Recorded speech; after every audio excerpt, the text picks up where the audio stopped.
If you haven't read this book, every single page has graphic sexual references, graphic language, to the extent that if this book is meant to break a barrier of homophobia, if it's meant to break a barrier of bullying, let's have that conversation.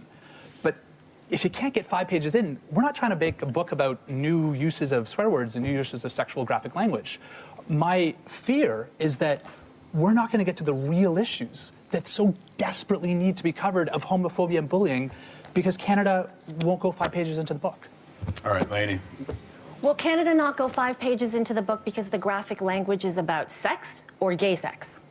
There are lots of young adult books, and there are lots of there's lots of shows and content that young adults enjoy that is about straight sex, and no one has a problem with it. For some reason, this book is raising eyebrows because it's gay sex, and that's the kind of sex, and that's the kind of barrier that is the problem here. But you know what about language? We're not living in the days of Anne of Green Gables anymore. Nobody talks like that anymore, okay? When you want to get to young people, you meet them at their level. Truth. I lost my virginity when I was younger than Jude. I was thinking about sex, I was doing the sex, I was wanting to talk about the sex. And the problem is that adults don't want to imagine kids who are sexual. This is reality. This is what is in their heads all the time.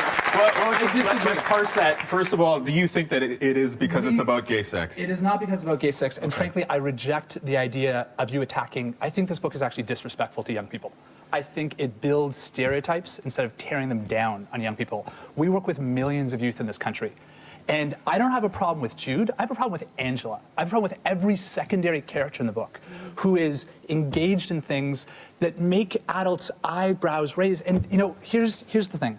Can you read, and this is just 1 page, the one that I marked, can you read it out loud? Just so Canadians understand what we're talking about, Dinnerline Park. How did it go this time, I asked her. I asked the doctor if he could suck out some fat when he took the fetus. Okay, T. And it's not because of censorship or anything like that. We want you guys to carry out the argument. Yeah. Okay, so make the point. What do you find objectionable there? What point does that strike against the book itself? When I was talking to CBC, they were trying to find a section you could read out loud from this book. Mm-hmm. I want us to have a conversation on gay rights. I want us to have a conversation on bullying. We desperately need to. The problem is if this book wins, it's not going to happen in schools because people can't get into it.